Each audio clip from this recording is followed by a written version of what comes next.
Libya Channel 1784. Dewa Naga Kehancuran. Penginapan Angin Salju. Bintang Tianyu. Wush. Di jarak puluhan km dari kota Qing, terlihat Jieyan yang terus bergerak di antara pepohonan ke suatu tempat, yaitu tempat ia melakukan misi yang ia ambil sebelumnya. Tekanan di alam abadi memang sangat berbeda. Ini seperti aku memulai kultivasi dari awal sekali lagi. Batin Jieyan saat terus bergerak. Sudah lebih dari setengah hari ia bergerak keluar dari kota Qing. Ia merasa tidak berdaya karena bahkan untuk terbang pun ia harus mengandalkan sayapnya. Tetapi ia akan sangat cepat lelah jika menggunakannya, tetapi kecepatannya bergerak hanya hampir setengah kali lebih cepat. Jieyan, apakah jarak tempat misi itu masih jauh? Tanya Xia Yuer penasaran. Tidak, menurut peta yang aku miliki, jarak dari tempat ini ke desa tempat lokasi misi hanya berjarak kurang dari setengah hari. Tetapi sebelum itu, aku ingin berhenti di desa kecil tempat persinggahan untuk beristirahat. Ucap Jieyan. Karena tekanan dari alam abadi, kekuatan tubuhnya tidak mendukung bergerak terus-menerus. Ia sama seperti orang biasa saat ini yang baru saja memasuki jalan kultivasi sehingga ia membutuhkan istirahat. Kita tiba. Ucap Jieyan saat menatap desa kecil tidak jauh. Itu adalah desa pertama yang harus disinggahi, lalu selanjutnya adalah desa tempat ia melakukan misi yang berjarak kurang dari 8 jam perjalanan. Saat mencapai desa, Jieyan perlahan berjalan. Ia memang sedikit kelelahan saat ini karena sudah bergerak lebih dari seharian tanpa henti.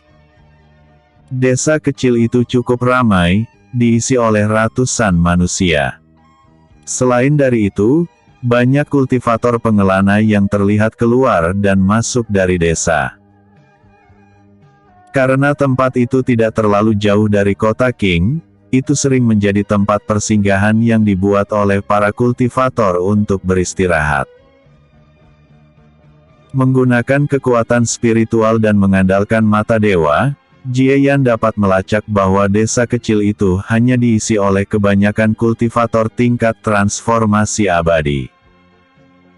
Hanya ada 2 tingkat emas abadi tahap awal, dan selebihnya adalah tingkat alam sage. Kita akan beristirahat hari ini di tempat ini. Ucap Jieyan saat menatap sebuah penginapan yang bernama Penginapan Angin Salju. Penginapan angin salju terlihat sedikit unik walaupun itu sederhana. Bangunan 2 lantai yang menyediakan lebih dari 30 ruangan untuk disewakan. Dari satu pandangan, Jieyan sangat paham kenapa penginapan itu dinamai seperti itu, karena dekorasi yang tampak seperti musim salju yang dibarengi angin yang selalu berhembus. Jieyan langsung memesan 1 kamar untuk tempat beristirahat. Selain dari itu, ia juga memesan beberapa hidangan yang membuatnya sedikit tidak berdaya. Ini adalah hukum alam. Ketika berada di alam fana, Jieyan juga harus melakukan hal yang sama ketika ia pertama kali memasuki jalan kultivasi. Jika itu di alam abadi, kultivator tingkat transformasi abadi akan sanggup bertahan hidup lebih dari seminggu sebelum mereka kelaparan. Walaupun rentan usia sangat lama, ketebalan Qi di dalam tubuh mempengaruhi konsumsi Qi pada tubuh untuk bertahan. Penginapan angin salju kali ini tidak memiliki banyak tamu. Dari kabar yang ada, biasanya ruangan yang disewa di penginapan itu akan diisi oleh lebih dari setengah. Di saat Jieyan bermeditasi, wajahnya tiba-tiba berkerut sedikit. Duar. Ledakan terdengar tepat di lantai 1 penginapan angin salju. Hal ini membuat Jie Yan langsung berdiri dari posisi meditasi lalu keluar dari ruangan tersebut.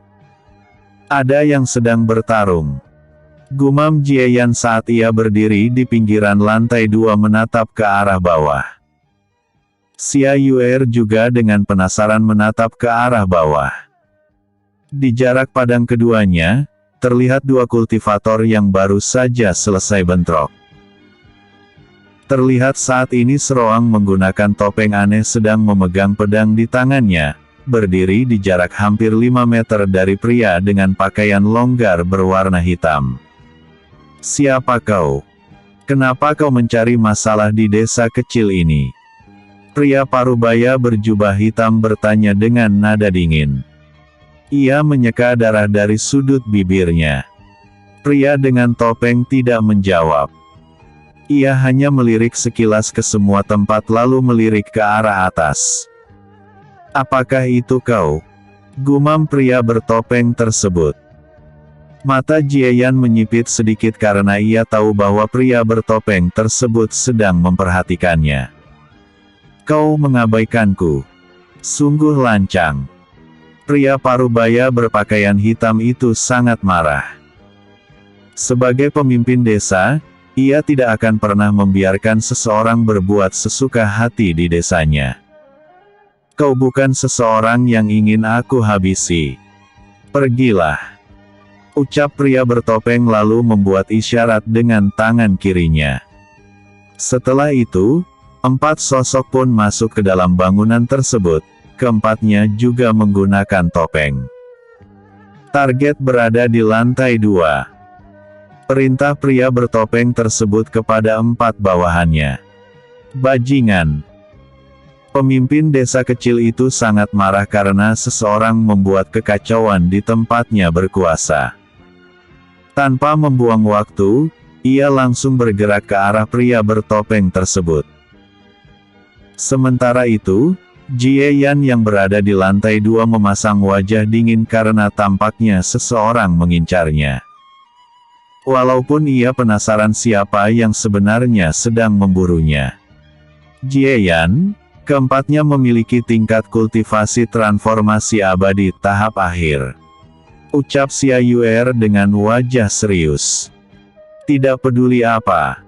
Karena mereka mencoba memburuku, maka hanya ada satu jalan, habisi mereka semua. Ucap Jie Yan saat pedang muncul di tangan kanannya. Zep. 2 sosok bertopeng muncul dalam sekejap di depan Jie Yan dengan posisi mengayunkan pedang masing-masing ke arah Jie Yan. Belitan Ki Raja. Zurt. Zurt.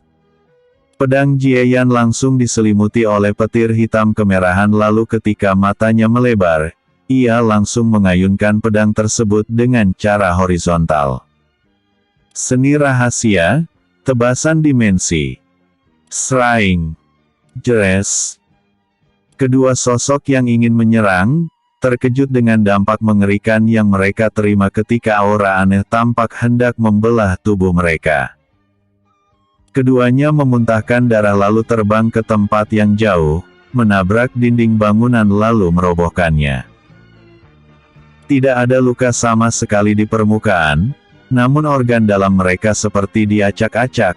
Ini adalah rasa sakit yang lebih mengerikan daripada luka luar. Efek yang diberikan belum mampu merobek ruang. Tampaknya jalanku masih panjang. Batin Jie Yan. Di saat itu juga, ia melirik ke arah 2 musuh lainnya yang tampak waspada di sebelah kiri di jarak hampir 5 meter darinya. Untuk pemimpin musuh tersebut yang saat ini melawan pemimpin desa, memasang wajah serius. Ia tidak mengerti metode apa yang digunakan Jie Yan sehingga dapat menghasilkan efek seperti itu di tingkat kultivasi setelah itu. Menarik. Layak menjadi buronan seharga 1000 batu roh kelas atas hanya dengan tingkat kultivasi setinggi itu. Ucap pemimpin kelompok bertopeng tersebut.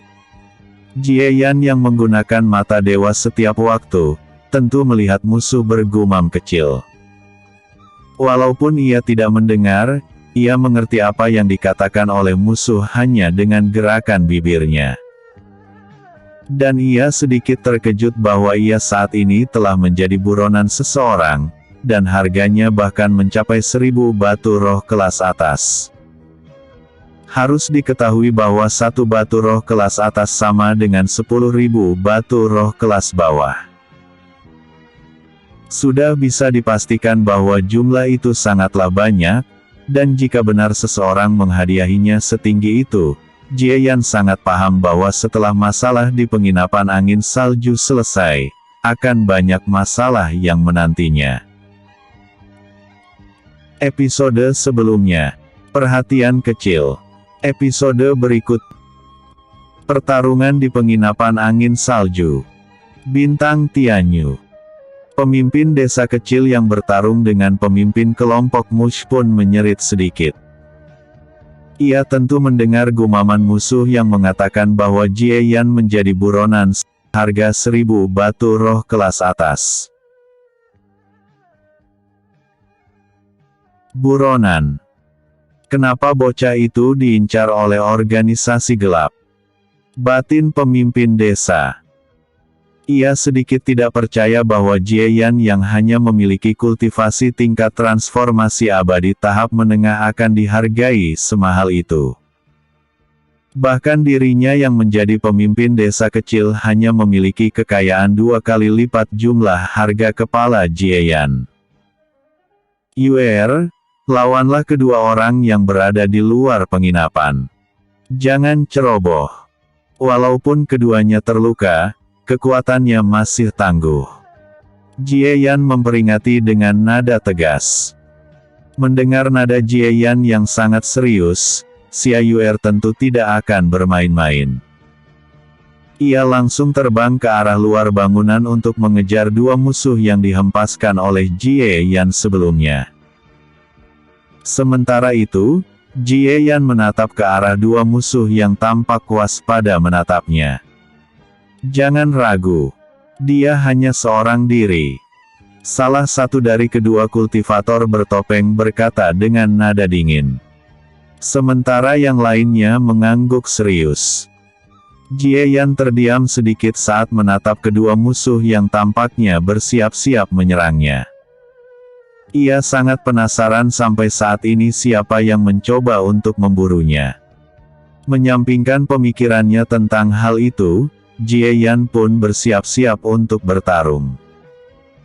Ki-nya meledak dahsyat yang membuat permukaan lantai di bawah kakinya memiliki banyak retakan. Zep! Tanpa adanya aba-aba, kedua musuh pun menghilang lalu muncul di arah kiri dan kanan Jie Yan. Keduanya langsung melancarkan serangan bersamaan. Kalian terlalu menganggap diri kalian tinggi. Gumam Jie Yan saat sebuah portal muncul tepat di belakangnya. Seni rahasia, lubang teleportasi pemecah ruang. Tubuh Jie Yan ditarik secara langsung yang membuat kedua kultivator bertopeng terkejut. Keduanya juga mencoba menghentikan serangan masing-masing tetapi sudah terlambat. Terang! Kedua pedang kultivator bertopeng saling beradu dan di saat itu juga, keduanya merasakan kesemutan dan tubuh mereka mundur sedikit. Saat keduanya mencoba mencari keberadaan Jie Yan, salah satu dari mereka membeku karena merasakan ancaman kematian. Ia mencoba menoleh ke arah belakang dan langsung melebarkan matanya saat menatap bilah berwarna ungu yang mendekat ke arah lehernya. Seni rahasia, tebasan dimensi. Sraing. Serak. Darah menyembur dari leher kultivator tersebut saat kepalanya terlepas dari lehernya. Selain dari itu, tebasan Jie Yan menghasilkan gelombang ki yang bercampur dengan niat pedang ke arah satu kultivator tersisa. Bajingan! Kultivator tersebut langsung mengangkat pedang miliknya untuk mencoba bertahan. Ia menggunakan banyak ki dan konsep di pedangnya hanya untuk bertahan. Terang! Kultivator tersebut didorong mundur sedikit lalu ia langsung menepis bilah ki yang dilancarkan oleh Jie Yan ke samping. Krang. Mati. Kultivator tersebut menyerang secara langsung ketika ia menepis serangan Jieyan. Pedang api. Sraing. Bila api yang cukup panas menerjang ke arah Jieyan. Jieyan yang baru saja mendarat, tidak panik melihat serangan yang datang padanya. Ia mengarahkan telapak tangan kirinya ke arah bilah tersebut. Seni rahasia, kubus pemecah ruang. Dung. Kabut ungu meledak lalu membentuk kubus. Di saat itu juga, bilah api yang menyerang Jieyan masuk ke dalam dan Jieyan mengepalkan tangannya. Bom! Bilah tersebut meledak di dalam kubus ungu yang diciptakan oleh Jieyan. Namun, ia mengerutkan keningnya saat merasakan sosok yang muncul tiba-tiba di kirinya. Api surgawi. Teleportasi. Duar. Ledakan api besar terjadi saat kultivator bertopeng melancarkan serangannya. Namun wajahnya muram karena Jieyan kembali menghilang. Tanpa bertanya pun, ia langsung tahu bahwa Jieyan menggunakan konsep ruang. Formasi cahaya, segel 4 pilar. Jrek, jrek. 4 pilar muncul tepat di 4 sisi kultivator tersebut sebagai pusatnya lalu cahaya menyilaukan meledak dan mengunci gerakannya. Jieyan yang menatap itu, tidak membuang waktu sama sekali dan langsung bergerak kembali. Teleportasi. Dek. Jieyan muncul tepat di depan musuh lalu mengayunkan pedangnya dengan gaya menusuk. Sial. Kultivator tersebut hanya bisa melebarkan matanya dan mengutuk Jieyan dalam hati. Jelep. Pedang Jieyan langsung bersarang di jantung kultivator bertopeng tersebut tanpa bisa melawan sama sekali. Memang benar bahwa formasi segel itu akan hilang dengan sendirinya dalam waktu kurang dari 2 detik, tetapi gerakan Jieyan lebih cepat daripada hilangnya segel sehingga kultivator bertopeng tidak dapat melawan sama sekali. Kau. Kultivator tersebut memuntahkan seteguk darah sekali lagi saat mencoba berbicara tetapi daya hidupnya pudar lebih cepat karena jantungnya ditikam oleh Jieyan. Jieyan tidak berbicara sama sekali, ia pasti akan menghabis siapapun yang mencoba untuk memburunya. Dan siapapun yang menaruh hadiah untuk membunuh atau menangkapnya akan ia buru suatu hari nanti. Setelah kematian musuh kedua, Jieyan menarik pedangnya, ia juga langsung menjarah kedua cincin ruang yang dimiliki musuh yang ia bunuh. Lalu, tatapan Jieyan tertuju pada pertarungan yang sedang terjadi di bawah.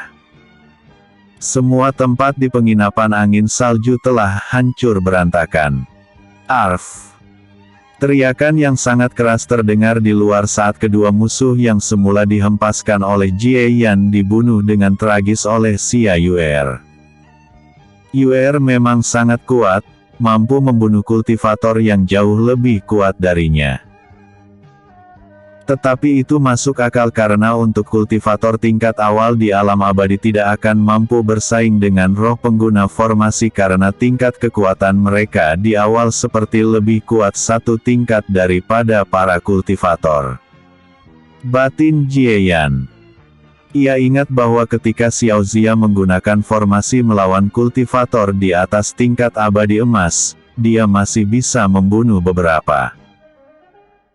Dari hal itu pun, Jieyan yang menyadari bahwa para kultivator yang belum mencapai tingkat di atas abadi emas, akan sangat kesulitan melawan roh yang baru saja mencapai tingkat transformasi abadi.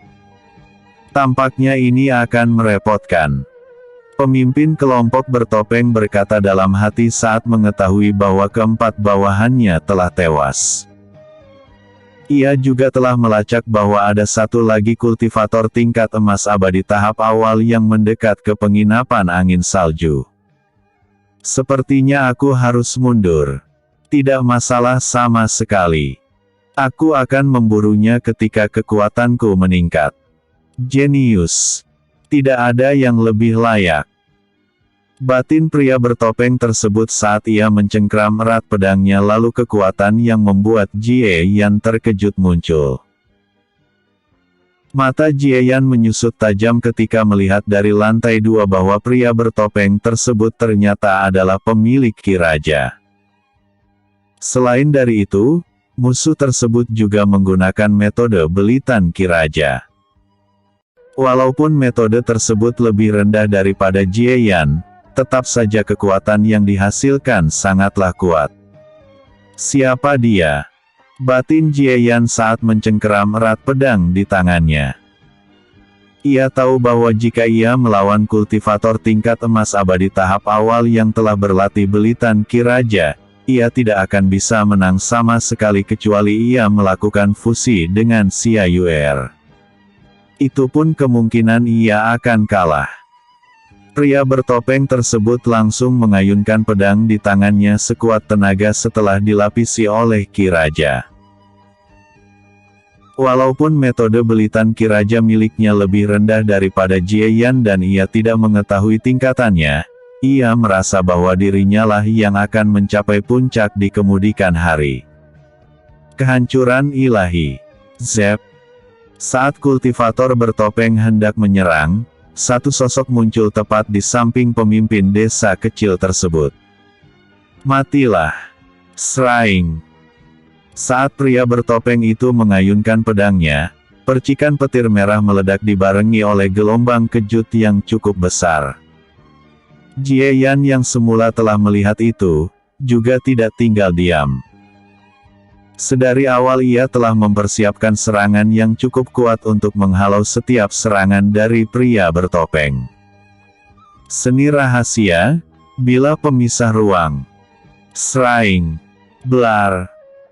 Kedua serangan bertabrakan seketika yang membuat pria bertopeng menyipitkan matanya. Zoom. Serangan yang dilakukan oleh pria bertopeng pun langsung dibawa ke arah lain lalu menabrak dinding bangunan. Bom. Hampir seluruh dinding di sebelah bagian yang terkena serangan tersebut meledak. Tidak hanya itu, serangan itu terus menembus ke tempat yang jauh dan menghancurkan semua yang dilewati. Kekuatan ini. Mata pemimpin desa menyusut tajam ketika melihat hal itu. Walaupun rekannya telah tiba, walaupun keduanya bekerja sama menahan serangan itu, salah satu dari mereka kemungkinan akan tewas. Saat debu di tempat itu menghilang, banyak kultivator lainnya yang telah tiba. Mereka semua adalah kultivator dari desa kecil tersebut. Dia telah pergi. Gumam Jie Yan saat melompat ke lantai 1 dan menatap ke arah tempat kepergian kultivator bertopeng sebelumnya. Matanya sangat dingin saat ini karena ia tahu bahwa pria bertopeng tersebut adalah ancaman nyata. Saat ini, Jie Yan menyadari kenapa ia diburu. Itu pasti dikarenakan ketika di Kota Pedang, ia menggunakan belitan Ki Raja dan disaksikan oleh Cao Yuan sehingga dirinya dianggap sebagai ancaman nyata, sama seperti pria bertopeng yang mencoba memburuknya. Episode sebelumnya. Penginapan angin salju. Episode berikutnya. Lokasi misi. Bintang Tianyu. Di suatu tempat di dekat desa kecil tempat Jie Yan singgah, sosok bertopeng bergerak dengan kecepatan tinggi lalu ia pun berhenti di salah satu cabang pohon yang cukup tinggi, menatap ke arah desa kecil tersebut. Sosok tersebut perlahan membuka topengnya lalu terlihat wajah muda yang tidak akan diduga oleh siapapun. Bahkan untuk Jie Yan akan terkejut jika melihat penampilan pemuda itu karena terlihat berusia kurang dari 16 tahun. Anggota Sekte Pedang, Supernova Jie Yan. Seperti yang diceritakan, memiliki metode belitan Ki Raja yang sangat langka. Gumam pemuda tampak yang terlihat seperti wanita. Tidak lama kemudian, satu sosok pun muncul di samping pemuda itu lalu berlutut dengan satu kaki. Tuan muda, dari apa yang aku lihat, dia memang ancaman yang sangat besar. Walaupun kita bukan bagian dari organisasi gelap, tetap saja suatu hari nanti dia akan menjadi musuh yang sulit dikalahkan. Apakah sebaiknya? Saat sosok itu berbicara, pemuda yang ia panggil Tuan Muda pun memotong kata-katanya. Tidak perlu. Hanya segelintir generasi muda yang sama sepertiku. Suatu hari nanti, aku yakin mereka semua akan berkumpul di tempat itu. Dan aku akan melawan mereka semua untuk membuktikan bahwa klan kita adalah yang terkuat di wilayah barat alam abadi. Pemuda itu berkata dengan nada dingin yang membuat bawahannya gemetaran dan tidak lagi berani berbicara ataupun memberi saran. Pemuda itu menatap untuk yang terakhir kalinya ke arah desa kecil lalu bergumam, "Jadilah murid inti di Sekte Pedang Utama. Jika kau tidak mampu melakukannya, maka kau bukan seseorang yang layak untuk bersaing denganku. Ayo pergi." "Baik Tuan Muda." Pelayan itu pun mengibaskan lengannya lalu ruang robek seketika. Pemuda itu pun masuk ke dalam robekan ruang diikuti oleh pelayannya yang memiliki kekuatan di luar imajinasi siapapun. Dan jika Jieyan berada di tempat itu, ia akan bertanya-tanya apa sebenarnya identitas dari pemuda yang mampu menggunakan belitan Ki Raja. Hanya dengan penampilan pelayannya, bisa dipastikan bahwa pemuda tampan itu berasal dari kekuatan tinggi di alam abadi. Penginapan angin salju. Jieyan masih menatap ke arah kejauhan. Walaupun ia tidak bisa melihat apa yang terjadi, ia dapat merasakan bahwa ruang robek. Ia sangat familiar dengan aura seperti itu karena sering melihatnya di Bintang Sein. Tempat itu adalah tempat pria bertopeng itu pergi. Jika apa yang aku pikirkan benar, maka Jieyan sedikit berkeringat saat ini karena tahu bahwa ada seseorang yang sangat kuat bersama dengan pria bertopeng sebelumnya. "Anak muda, terima kasih atas bantuanmu sebelumnya." Pemimpin desa tersebut pun berbicara dengan nada penuh rasa syukur. "Aku hanya tidak ingin dia membunuh kalian karena sedari awal tampaknya dia memang memburuku." "Apakah Anda pemimpin desa kecil ini?" tanya Jieyan kembali. "Ya, aku dan rekanku adalah pelindung desa kecil ini," ucap pemimpin desa itu dengan anggukan kecil. "Maaf untuk bertanya, apa itu organisasi gelap? Dan bagaimana bisa aku diburu dan juga diberi hadiah?" tanya Jieyan. Pemimpin desa dan rekannya saling memandang lalu menatap ke arah Jieyan kembali. Pemimpin desa itu pun bertanya dengan nada sedikit heran, "Jika tidak salah, dari pakaian yang kau gunakan, kau pastilah murid dari Sekte Pedang. Seharusnya kau pasti tahu jika informasi seperti ini menyebar. Meskipun Sekte Pedang bukan organisasi gelap, sudah pasti mereka akan menemukan tenang hal ini, kecuali jika kau pergi dari kota King sebelum berita ini keluar," ujar pemimpin desa tersebut. Jieyan terdiam. Ia pun menggelengkan kepalanya karena kemungkinan apa yang dikatakan oleh pemimpin desa tersebut memang benar. Tentang tempat ini, Jieyan menatap ke arah penginapan angin salju dengan nada canggung setelah menghentikan kata-katanya. Tidak perlu memikirkan hal itu. Bangunan ini hanya terbuat dari kayu, tidak sulit untuk membuatnya kembali seperti semula. Pemimpin desa melambaikan tangannya karena tidak peduli tentang hal itu. Memang benar bahwa dirinya adalah pemilik dari penginapan angin salju. Itulah sebabnya ia muncul di sana dan mencoba menghadang seseorang yang menggunakan topeng dan tampak mencurigakan. Jieyan hanya tersenyum canggung lalu bertanya kembali, "Apa sebenarnya organisasi gelap itu?" Pemimpin desa sedikit terdiam tetapi ia merasa bahwa Jieyan kemungkinan adalah pendatang baru dan belum pernah berhubungan dengan sesuatu seperti itu. Aku tidak terlalu tahu tentang organisasi gelap. Yang aku ketahui, mereka terdiri dari beberapa kelompok kuat yang dapat menyaingi kekuatan terkuat di bintang Tianyu. Mereka selalu bekerja di balik layar. Aku tidak tahu apa alasannya kau diberi hadiah. Tetapi jika itu terjadi, kau pasti dianggap sebagai ancaman. Jika kau ingin lebih mengetahui tentang organisasi gelap, kau harus mencari informasi mereka di Sekte Pedang. Kau akan menemukan apa yang kau cari dan alasan mengapa kau diburu. Ujar pemimpin desa. Terima kasih atas informasinya. Ucap Jie Yan. Pemimpin desa itu hanya melambaikan tangannya. Dan keduanya pun berbicara beberapa patah kata dan setelah itu, Jie Yan kembali ke ruangan yang ia sewa. Jie Yan tidak khawatir tentang orang-orang di desa itu mencoba memburunya karena sudah pasti mereka tidak akan berani. Walaupun harga kepalanya membuat banyak kultivator tergiur, mereka tetap tidak akan mau melakukannya karena Jie Yan merupakan murid Sekte Pedang.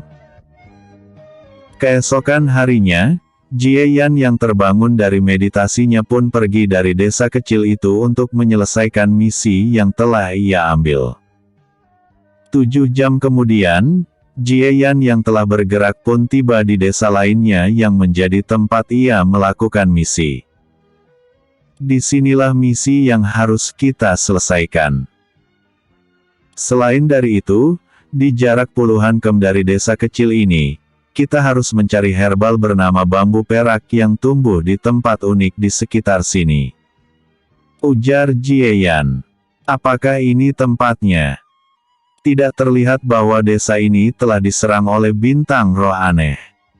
Xia Yuer menatap ke arah desa kecil yang tidak terlalu jauh dengan tatapan bingung. Lagi pula, ia juga tidak melacak sesuatu yang janggal di sekitar desa kecil itu. Tetapi itu hanya untuk Xia Yuer, bukan untuk Jie Yan. Ketika ia mengaktifkan mata dewa, matanya menyipit seketika.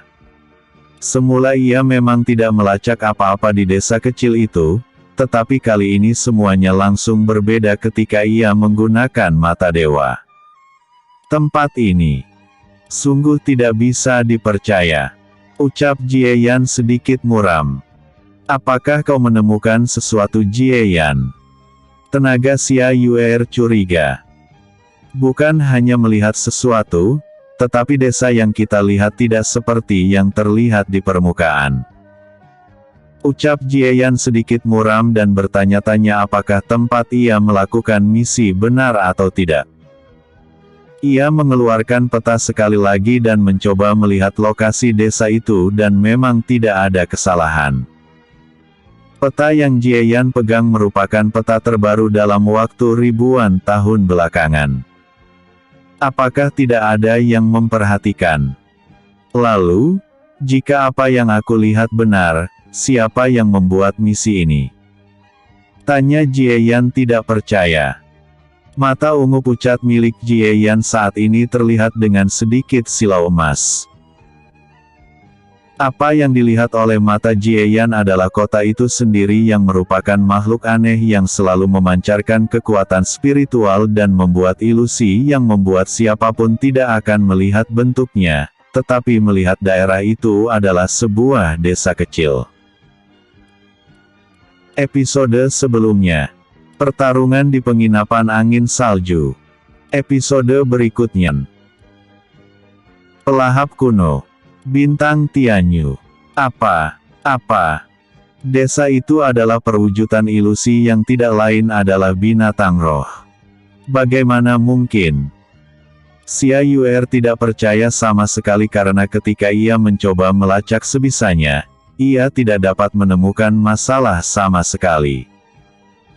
Jie Yan memutar matanya ketika mendengar apa yang dikatakan oleh Xia Yuer tetapi ia tidak membalas tentang hal itu.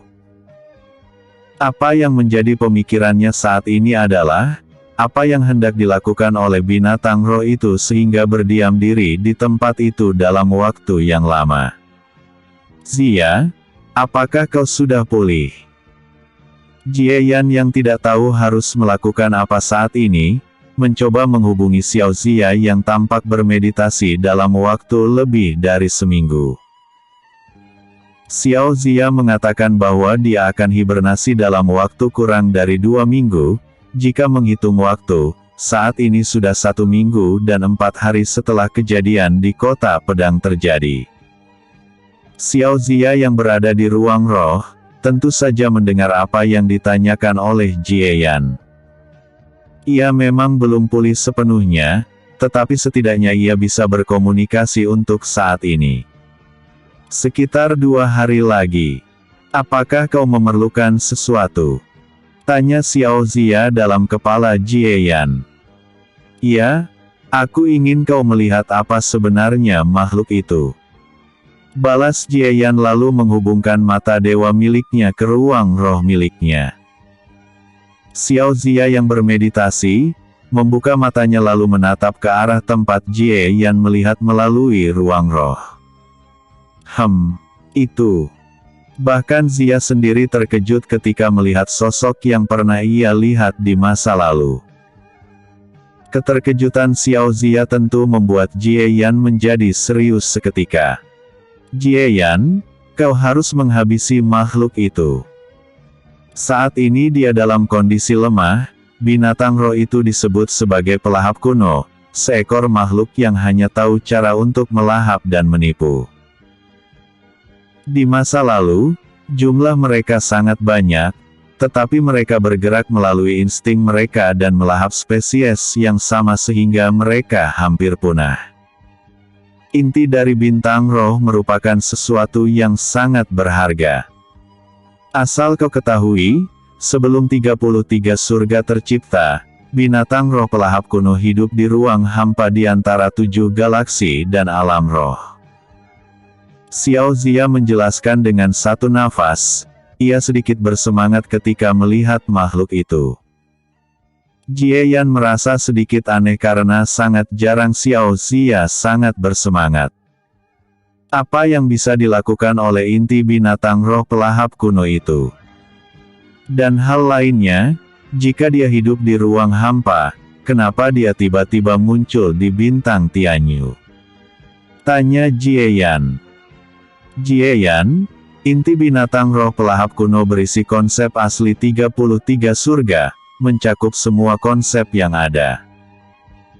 Awalnya mereka hanya memiliki konsep ruang bersama di dalam tubuh mereka, tetapi ketika 7 galaksi terintegrasi, mereka juga ikut menyatu dengan 33 surga. Dalam waktu yang cukup lama, mereka semua tumbuh dengan melahap konsep di 33 surga.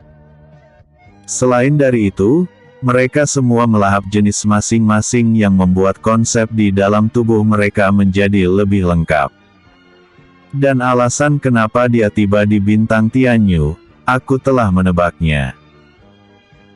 Binatang roh pelahap kuno itu terluka saat proses melahap jenisnya yang lain, dan karena luka, dia memasuki bintang Tianyu dan mencoba memulihkan luka dengan cara melahap bintang Tianyu. Dan kenapa saat ini dia tidak bergerak? Dia ingin melahap makhluk hidup lainnya untuk memulihkan daya hidupnya sendiri. Walaupun ini tidak memperkuat dirinya, itu adalah cara efektif untuk memulihkan luka. Karena, jika dia mencoba melahap binatang roh pelahap kuno lainnya ketika cedera, kemungkinan tubuh mereka akan meledak karena tidak dapat menanggung kelebihan konsep. Xiao Zia menjelaskan semua yang ia ketahui. Oh, menarik. Gumam Jie Yan dan ia tentu ingin menghabisi makhluk kuno yang disebut sebagai pelahap kuno. Jie Yan, lihat. Ada seseorang yang mendekat ke tempat itu. Seru Xia Yuer. Ia tentu mendengar perbincangan antara Jie Yan dan Xiao Zia sehingga lebih memperhatikan seperti apa sebenarnya wujud sejati makhluk tersebut. Jie Yan menyipitkan matanya saat menatap kultivator tingkat emas abadi tahap awal yang sedang berjalan perlahan ke arah desa kecil. Saat kultivator tersebut masuk, di permukaan tidak terlihat apapun yang terjadi. Tetapi dengan mata dewa, Jieyan dapat melihat bahwa kultivator tersebut dipimpin ke arah inti binatang roh tersebut. Saat mencapai inti, kelautan hidup kultivator tersebut memudar dengan kecepatan yang sangat tinggi. Setelah hanya sisa sedikit ki dan konsep di tubuh kultivator tersebut, dia tampak dikendalikan layaknya sebuah boneka. Ini. Jieyan terkejut melihat hal itu. Ia ingat kata-kata Xiao Zia bahwa makhluk itu sangat ahli dalam hal melahap dan melakukan ilusi. Tetapi seharusnya jika hanya itu, maka binatang roh itu tidak akan sepintar itu untuk mengendalikan manusia. Jangan bilang. Mata Jieyan menyusut tajam tanpa sadar karena telah membuat spekulasi mengerikan. Bahkan Xiao Zia yang menatap dari dalam ruang jiwa memasang wajah serius. Jieyan, pelahap kuno itu telah mengembangkan kecerdasannya. Kemungkinan ini dikarenakan dia melahap otak manusia dan mencoba menggabungkannya dengan fungsi tubuhnya. Ucap Xiao Zia. Dan apa yang ia katakan sama dengan apa yang diprediksi oleh Jieyan. Jieyan, cepatlah. Sebelum kekuatannya pulih lebih banyak mencapai tingkat abadi emas, kau harus membunuhnya. Ucap Xiao Zia buru-buru. Ia sangat ingin keluar tetapi jika ia melakukannya, ia harus hibernasi lebih lama lagi karena serangan balik dari pembatalan proses pemulihan yang tentu saja menggunakan sebuah formasi. Yuer. Jieyan berseru keras lalu langsung berubah ke bentuk setengah naga dengan pedang di tangan kanannya. Ia pun mengepakkan keenam sayapnya dan terbang ke arah pelahap kuno. Xia Yuer juga langsung bereaksi dan bergerak mengikuti Jieyan. Ia juga langsung menggunakan formasi di kedua kepalan tangannya yang mungil untuk menyerang. Belitan Ki Raja. Jieyan yang terbang dengan kecepatan tinggi, bergerak ke arah tertentu sesuai dengan instruksi Xiao Zia. Hal pertama yang harus dilakukan untuk melawan pelahap kuno adalah membatalkan ilusi yang diciptakan oleh tubuhnya. Jika tidak, walaupun menggunakan mata dewa, serangan yang dilancarkan kemungkinan gagal. Ini adalah ilusi yang tampak sangat realistis karena jika menyerang ketika ilusi aktif, itu hanya akan menghancurkan bangunan desa, bukan bagian tubuh pelahap kuno.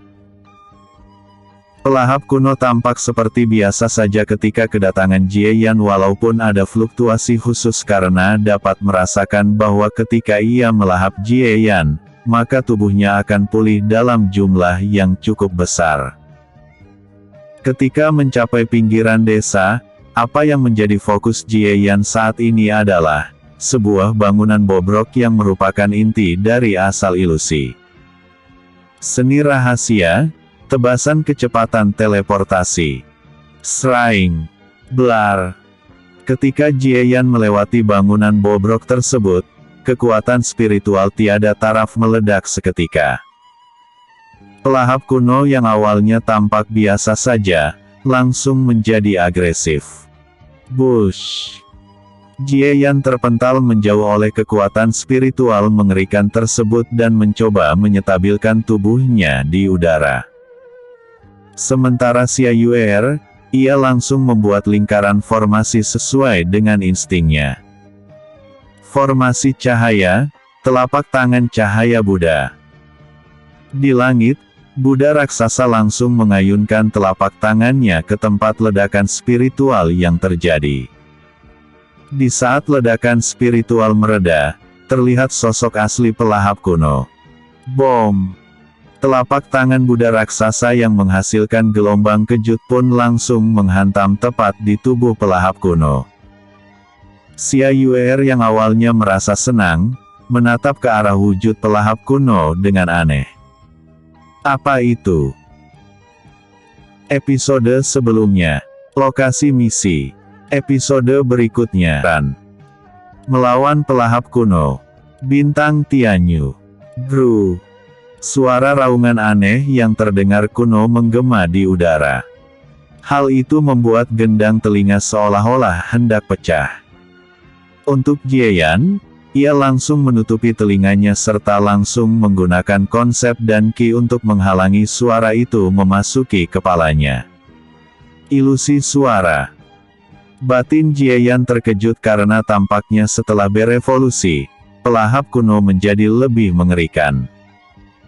Xia Yuer di sisi lain juga menggunakan formasi di telinganya agar suara tidak masuk ke dalam kepalanya.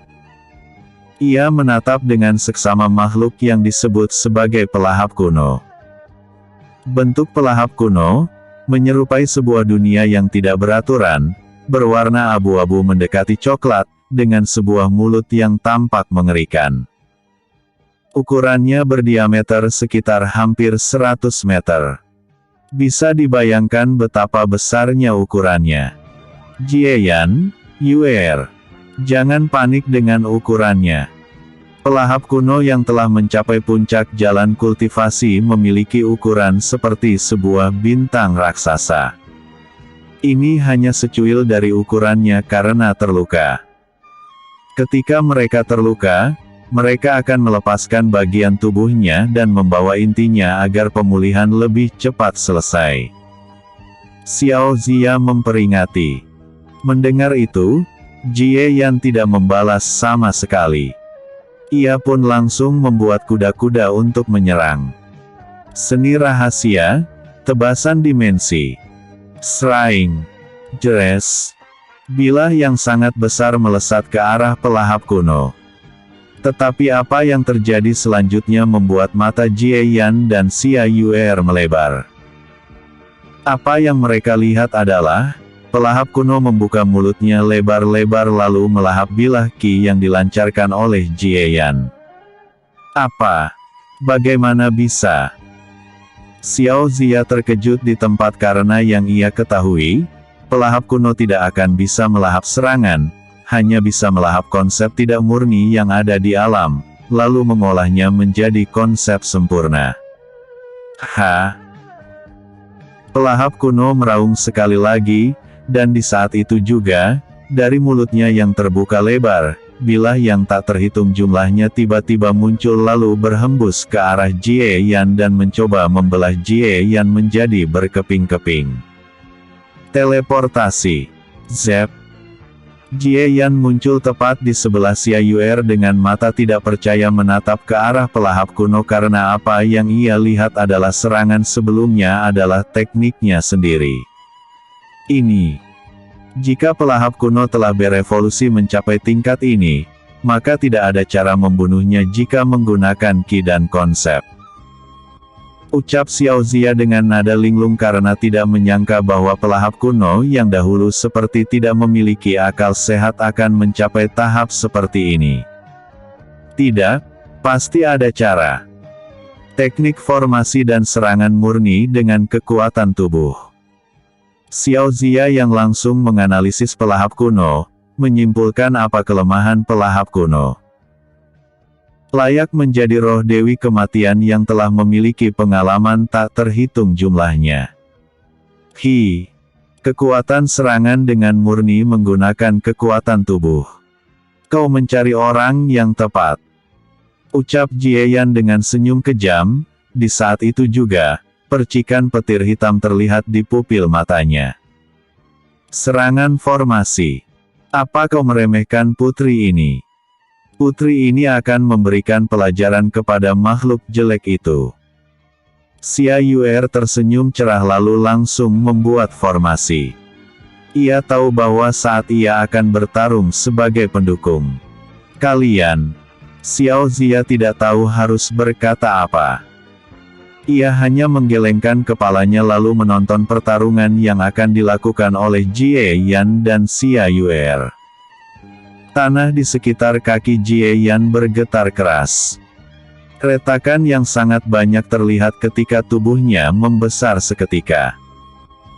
Petir hitam menggelegar di langit, kekuatan tirani agung menyebar ke segala arah di saat Jie Yan memasuki wujud naga hitam kehancuran yang memiliki ukuran tinggi sekitar lebih dari 40 meter. Sementara Xia Yuer, ia terbang tinggi-tinggi ke arah langit lalu membuat banyak lingkaran formasi. Jie Yan meraung keras sambil terbang dengan kecepatan tinggi. Dalam sekejap, ia tiba di depan pelahap kuno lalu mengayunkan cakarnya sekuat tenaga. Sraing! Jeres! Tubuh pelahap kuno tampak robek seketika, tetapi itu langsung pulih dalam sekejap karena daya serang Jie Yan tidak cukup kuat untuk membunuh pelahap kuno dalam satu gerakan. Bukankah dia terluka? Bagaimana dia pulih? Jie Yan tercengang seketika.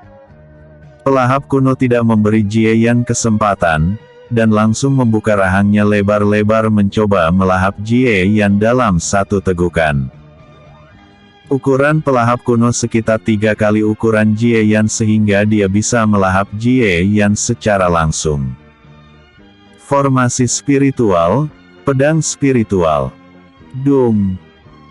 Lingkaran formasi raksasa yang ada di udara langsung bersinar lalu sebuah pedang terbuat dari kekuatan spiritual murni melesat ke arah pelahap kuno yang membuka rahangnya lebar-lebar. Jelep! Pelahap kuno meraung keras saat merasakan sakit. Lukanya tampak pulih seketika tetapi itu memberi Jie Yan kesempatan untuk mundur. Jie Yan? Kata-kata terluka yang aku katakan adalah luka untuk bagian esensi tubuhnya. Wujudnya akan selalu terlihat nyata dan tidak nyata.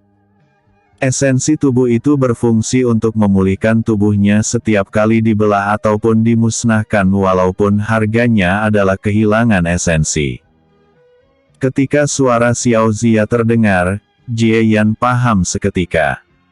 Intinya, ia harus memusnahkan musuh dalam satu serangan agar tidak pulih lagi. Zia, ada yang ingin aku tanyakan. Apakah konsep kehancuran akan berpengaruh padanya? Tanya Jie Yan. Ini. Xiao Zia sedikit bingung. Ia tahu pelahap kuno dapat melahap banyak hal. Tetapi ia yakin pasti ada batasan, misalnya konsep waktu. Walaupun pelahap kuno dapat melahapnya, jika konsep waktu terlalu tinggi, dia tidak akan bisa melahapnya karena itu dapat melukai tubuhnya sendiri. Untuk konsep kehancuran, di masa dirinya menjadi eksistensi tertinggi, ia tidak pernah melihat pemilik konsep kehancuran melawan pelahap kuno. Jadi ia tidak dapat menyimpulkan sama sekali.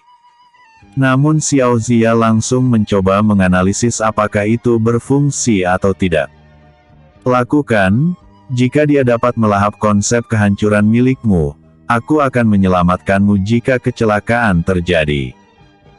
Xiao Zia mengambil keputusan secara langsung. Jie Yan yang mendengar itu, menyeringai lebar. Ia langsung mengirim telepati kepada Xia Yuer untuk memberinya kesempatan mendekat lalu ia berencana menghancurkan pelahap kuno dalam satu serangan. Makhluk jelek, sudah waktunya bagimu binasa.